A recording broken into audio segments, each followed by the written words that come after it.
La chronique cinéma vous est présentée par le magazine Studio Ciné Live. Bonjour à toutes, bonjour à tous, bienvenue dans cette chronique cinéma qui, je l'espère, chaque semaine vous donne envie de sortir et d'aller au cinéma. Alors avant de vous donner la réponse à la citation de la semaine passée, voici les films que j'ai sélectionnés pour vous cette semaine. On parlera de La Belle et la Bête, une nouvelle adaptation signée Disney. On parlera également du film Sage-Femme, et on terminera avec Une vie ailleurs, le tout nouveau film de monsieur Olivier Perron.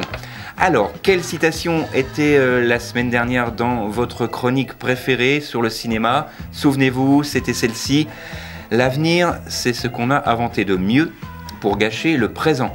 De quel film était tirée cette citation? Eh bien, tout simplement du film de Roger Vadim avec Brigitte Bardot et Jean-Louis Trintignant. Et Dieu créa la femme. Oui, il y a le technicien qui avait trouvé juste derrière, c'était bien Et Dieu créa la femme avec donc Brigitte Bardot et Jean-Louis Trintignant notamment. Donc rendez-vous en fin de chronique pour tout simplement la citation de la semaine avec la réponse semaine d'après. Alors, La Belle et la Bête, 2h09. C'est un film fantastique avec Emma Watson notamment et Dan Stevens. Alors je ne vais pas forcément vous raconter l'histoire ici de La Belle et la Bête, puisque ça se passe toujours à la même époque, ça se passe toujours en France. Il s'agit toujours d'une petite fille rêveuse, passionnée de littérature, qui vit avec son père, qui lui est un vieil inventeur un petit peu farfelu. Et voilà, l'histoire vous la connaissez, inutile d'y revenir, mais je voulais simplement vous dire que cette version signée Disney est une adaptation du dessin animé qui était sorti en 1992, donc on va reprendre exactement les mêmes codes avec la petite horloge qui parle, le bougeoir qui parle également, etc. etc.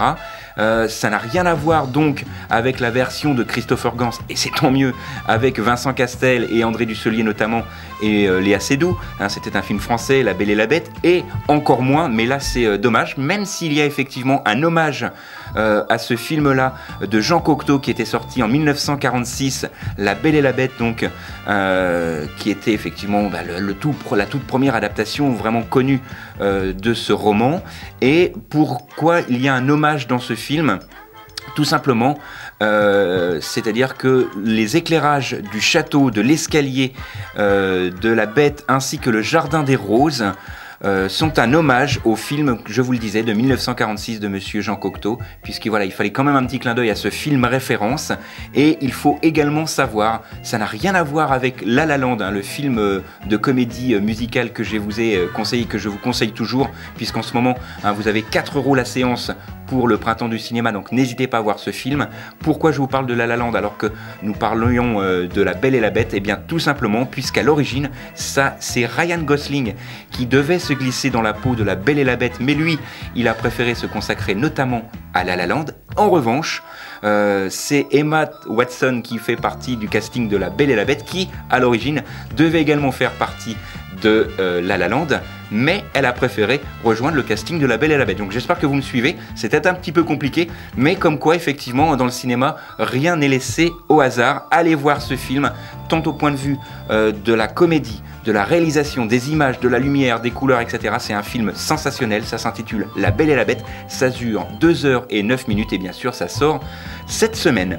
Autre sortie, on va passer un petit peu plus vite sur ce film-là, même si effectivement le film Sage-Femme, c'est une comédie dramatique réalisée par Martin Pruvot, nous permet de voir pour la première fois à l'écran Catherine Fro et Catherine Deneuve, mais également l'excellent Olivier Gourmet. Le film est assez simple, c'est l'histoire d'une sage-femme, d'où le titre, qui va faire la connaissance ou qui va avoir une vie bouleversée par le retour de Béatrice, ancienne maîtresse de son père disparu. C'est deux femmes avec un destin totalement opposé, un caractère complètement opposé également. Mais il faut savoir que Catherine Fro, qui joue ici le rôle de la sage-femme, a dû prendre quelques cours puisque on va assister dans ce film à de véritables accouchements, et c'est notamment Catherine Fro qui a elle-même donné naissance à ses enfants pendant le tournage du film. C'est un film vraiment que je vous conseille, c'est mon coup de cœur de la semaine. Ça s'intitule Sage-Femme, ça dure 1h57 et je vous l'ai dit, c'est le tout nouveau film de monsieur Martin Pruvot. Dernière sélection, Une vie ailleurs, le film de monsieur Olivier Perron avec la très charmante et très talentueuse Isabelle Carré.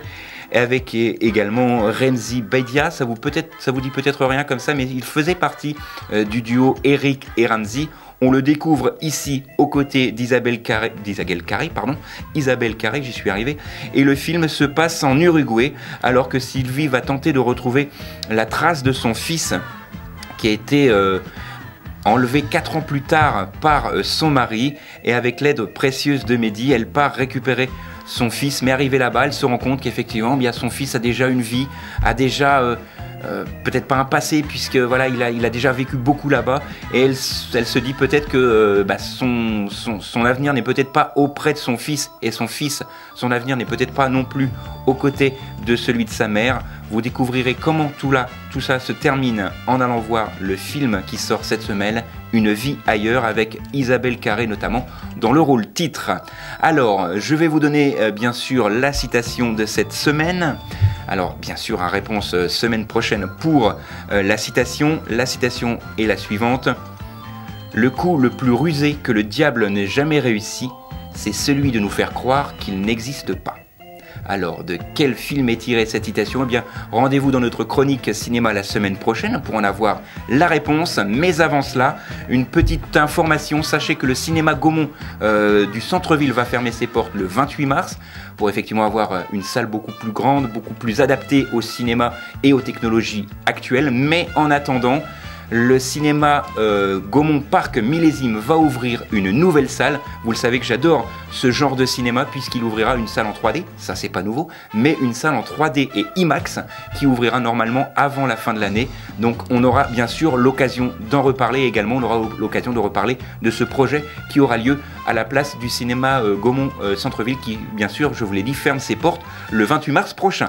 Avant de vous quitter, voici les films qui ont été développés dans cette chronique. On a parlé bien sûr de La Belle et la Bête, de mon coup de cœur avec Sage-Femme et également du tout nouveau film d'Olivier Perron, Une vie ailleurs. Voilà, c'est tout pour cette semaine. Nous, on se retrouve la semaine prochaine, même endroit, même heure. D'ici là, sortez, allez au ciné, et tant que vous êtes au ciné, au moins, vous n'êtes pas devant la télé. La chronique cinéma vous a été présentée par le magazine Studio Ciné Live. Studio Ciné Live, c'est chaque mois toute l'actualité du cinéma.